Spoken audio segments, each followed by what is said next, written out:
बाहरी इलाके में एक पुराना बाजार था जिसे लोग भूतिया बाजार के नाम से जानते थे।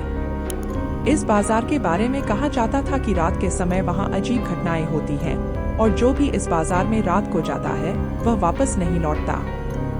कुछ लोगों का मानना था कि वहां मरे हुए व्यापारियों की आत्माएं भटकती हैं जो अपने बंद हो चुके दुकानों की रखवाली करती हैं। राहुल और कृति दो जिज्ञासु खोजी पत्रकार थे जिन्हें ऐसी रहस्यमयी जगहों की सच्चाई जानने का शौक था। उन्होंने इस भूतिया बाजार की सच्चाई जानने का निर्णय लिया। एक दिन वे दोनों अपने कैमरे और टॉर्च लेकर उस बाजार की ओर निकल पड़े। बाजार के पास पहुंचते ही उन्होंने देखा कि वहां की गलियां सूनी थी और दुकानों के शटर जंग से ढके हुए थे।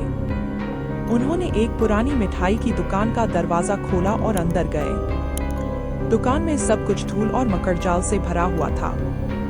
जैसे ही वे दुकान के अंदर गए, अचानक दुकान के पीछे से एक आवाज आई, क्यों आए हो यहाँ? राहुल ने अपने कैमरे की तरफ देखा तो उसने देखा कि कैमरा खुद ब खुद रिकॉर्डिंग करने लगा था। वे दुकान से बाहर निकले और बाजार की गली में आगे बढ़ने लगे। जैसे ही वे बाजार के बीचों बीच पहुंचे, उन्हें एक पुरानी और टूटी फूटी घड़ी की दुकान दिखाई दी। घड़ी की दुकान में हर घड़ी रुक चुकी थी और दीवारों पर अजीब अजीब चित्र बने हुए थे। कृति ने उन चित्रों को देखने के लिए घड़ी की दुकान में प्रवेश किया।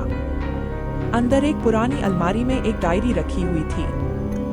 कृति ने वह डायरी खोली और पढ़ना शुरू किया। डायरी में लिखा था कि इस बाजार के व्यापारी कभी बहुत समृद्ध थे, लेकिन एक दिन एक भयानक हादसे में सभी मारे गए और उनकी आत्माएं अब भी इस बाजार में भटकती हैं। डायरी में उन आत्माओं को शांति देने का तरीका भी लिखा था। जैसे ही वे डायरी पढ़ रहे थे, अचानक बाजार की बत्तियां खुद ब खुद जलने लगी और हवा में एक सर्द झोंका आया। उन्हें हवा में धुंधली परछाइयां दिखाई देने लगी जो धीरे धीरे उनकी ओर बढ़ रही थी। राहुल ने महसूस किया कि वे अब सुरक्षित नहीं हैं। उन्होंने किसी तरह कृति को लेकर बाजार से बाहर निकलने का निर्णय लिया। किसी तरह वे दोनों बाजार से बाहर निकलने में सफल रहे।